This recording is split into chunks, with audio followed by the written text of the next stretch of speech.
The Little Match Girl in English. On a recent past New Year's Eve in a bustling city there lived a little beautiful girl. She walked along the roadside, her small hands clutching bundles of matches, with a few more tucked away in the pockets of her apron. Snowfall gently covered her hair and the beautiful curls around her neck as she braved the cold. She had been walking since the early morning, yet despite her efforts she had not managed to sell a single matchbox. She approached many people strolling on the road, but no one purchased any matches from her, as everyone seemed engrossed in enjoying the eve. As she walked through the footpath, she couldn't help but notice many shops brimming with cakes and various delicious foods. She also saw numerous restaurants where people were joyfully eating different foods with candles softly burning on their tables. The little girl Mary was terribly hungry, having had nothing to eat since the morning. She tried to ignore the tempting sights and continued walking. It was already night and the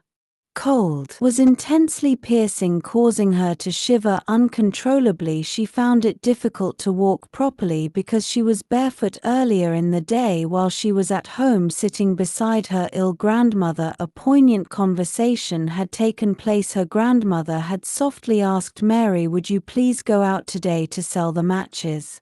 We could get some food if you could sell a few of them." But her mother's voice sharper intervened, saying, "No, mother, it's too cold out there." Her mother then sternly urged her, "Go, you silly girl, go and sell all those matches by evening, and don't come home unless you sell them all." The grandmother, full of sorrow, added, "Oh, go, dear, or else he will hit you. Again, I feel so sorry to have such a cruel son." Mary, hearing her grandmother's distress, responded, "Don't cry, Grandma, I'll go." Mary then carefully put some matches into her apron, put on her mother's slippers, and left the house. She tried her absolute best, approaching numerous people to buy her matches, but no one responded to her pleas. As darkness deepened, Mary grew very hungry, but the memory of her father's threat propelled her forward, and she continued walking. At the corner of the road, she accidentally bumped into a group of people. She quickly apologized, saying, "Oh, sorry, I'm fine." One of them responded, "Sorry, little angel, I don't need any." Anne. They walked away. It was then that Mary felt the cold ground beneath her and realized she was barefoot. She discovered that one of her slippers was broken, and upon searching for the other, she found it lost in the gutter. Unable to retrieve it, Mary made the difficult decision to walk barefoot. Before moving on, she took a moment to check if her precious matches were safe. She continued to meet many people, yet she failed to sell a single match. Utterly tired, she found a secluded corner between two houses and decided to sit there for a while to rest. The cold was becoming even more bitter. The little girl, with the unsold matches still in her hands, pondered, "If I burn a matchstick, I can get some warmth," a thought then crossed her mind. If father came to know about it, he would be very angry. However, the intense shivering forced her to reconsider, and she reasoned, "How would he know if I burnt just one stick?" With a surge of daring, she took out a matchstick and lit it on a nearby wood stick, and what a surprise! The matchstick transformed into an iron stove. The girl immediately felt warm, and she eagerly put her hand near the iron stove, trying to grasp the warmth it offered. She was filled with happiness, but her joy was fleeting. In just a few moments, a snowdrop fell on the matchstick, and the flame instantly went out. She felt profoundly disappointed. A short while later, she started shivering again. She thought for a moment, then took out the matchbox. Once more she picked out another matchstick and burnt it against the wall adjacent to her.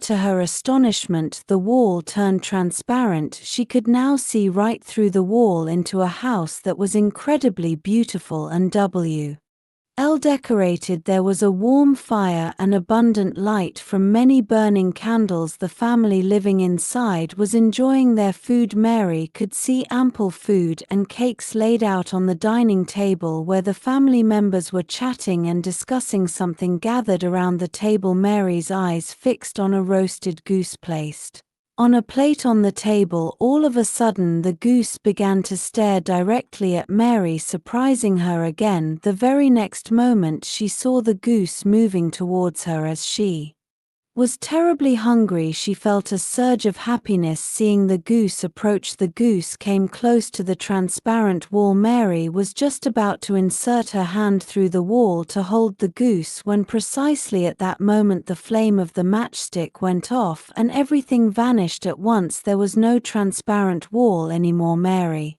was deeply disappointed again. She looked up at the sky, pleading with God to help her out of her situation. "Oh God, please take me out of this situation," she cried. Just Then she saw a star falling down. A thought struck her mind, remembering the old saying that when a star falls someone dies. Her grandmother was very sick, and a wave of fear washed over Mary. Does it mean that I've lost my grandma? She wondered. Oh, she loved me the most, she thought. Crying, she took out yet another matchstick and burnt it. This time she was not surprised to see her grandmother standing right in front of her. "Oh, Grandma, you're here," Mary exclaimed. Her grandmother gently replied, "Yes, my child, I'm here for you." Mary was immensely pleased to see her grandmother, but a moment later fear gripped her heart. She thought her grandmother too would disappear like the other visions. Desperate, she took out more sticks from the matchbox and placed them on the burning stick, and there was a brilliant light. A light as bright as the sun's light illuminated that hour of the night. There was a bright sunlight all around Mary and her grandmother. Mary looked up at her grandmother, who appeared exquisitely beautiful in her new white gown, smiling serenely at Mary. "Grandma, I am too scared to stay here anymore," Mary pleaded. "Please take me with you, please." Her grandmother responded, "Yes, dear, I'll take you with me. Give me your hand." The grandmother held Mary's hand and gently lifted her into her arms. They both began to fly upwards. Mary was so pleased that she started clapping her hands. Her grandmother asked, "How are you feeling now, my little angel?" Mary joyfully replied, "Now, Grandma, I don't feel hungry or cold or scared anymore. I'm feeling very light." The grandmother smiled at her, and together they both flew to heaven. There was an innocent smile on Mary's face, and the sun's rays lightened her face. In the morning, many people gathered around, all of them watching Mary as she lay peacefully in the corner between the two houses. They all felt deep pity for her. The poignant tale of Mary the Little Match Girl unfolds as a profound commentary on societal neglect and the power of imagination in the face of extreme suffering. The narrative meticulously establishes a stark contrast between the joyful celebratory atmosphere of New Year's Eve, filled with sights of shops full of cakes and various foods and restaurants bustling with people eating and candles burning, and Mary's desolate reality. She is barefoot in the biting cold, shivering and terribly hungry, having gone without food since morning. This juxtaposition immediately highlights the severe economic disparity and the indifference of the prosperous world towards the desperate plight of the poor. Mary's constant failure to sell her matches despite her persistent attempts and direct appeals to people underscores the pervasive apathy she encounters. Even after bumping into a group of people, their response is merely an apology and a refusal to purchase anything, further isolating her. Her physical state, the loss of her slippers forcing her to walk barefoot, is a tangible representation of her vulnerability and destitution. The threat from her father warning her not to return home until all matches are sold and implying physical violence illuminates the harsh, unforgiving environment she inhabits, making her situation even more desperate as her physical suffering intensifies. Mary turns to her matches not as a commodity to sell but as a source of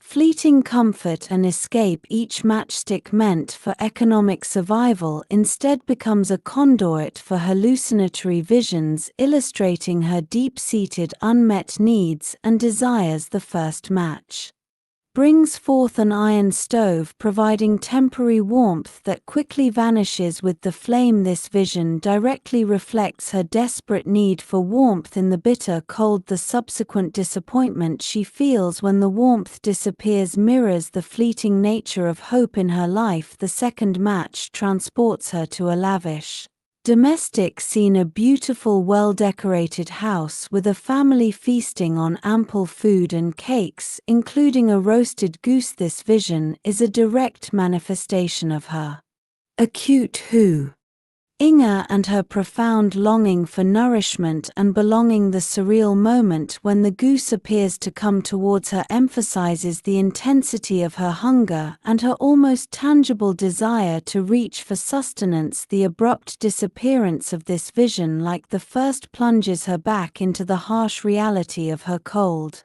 empty surroundings, intensifying her despair as she pleads to God for help. The falling star, Mary observes, leads her to a painful premonition connecting the popular superstition to her deepest fear, the loss of her beloved sick grandmother. Her grandmother is portrayed as the sole source of unconditional love and comfort in Mary's life, evident from their earlier conversation where the grandmother expresses sorrow over her cruel son and encourages Mary to go only out of necessity. Thus the final vision, triggered by another match and amplified by multiple sticks for sustained light, is the most significant. It brings her grandmother directly before her, radiant and beautiful. This vision offers not just temporary relief but ultimate liberation. Mary's fear that this vision too will vanish, leading her to burn more matches, highlights her desperate yearning for this solace to be permanent. The grandmother's comforting presence and her offer to take Mary away, "I'll take you with me, give me your hand," signify a release from all earthly suffering. The description of Mary feeling no longer hungry or cold or scared anymore and very light as they ascend to heaven underscores death as a peaceful escape from her unbearable existence. The final scene, where people discover Mary's lifeless body in the morning and feel pity, serves as a poignant reminder of her tragic solitary end, emphasizing the collective societal failure to protect a vulnerable child. Her innocent smile, even in death, suggests a peaceful transition to a state beyond suffering and ultimate freedom granted by her final comforting vision.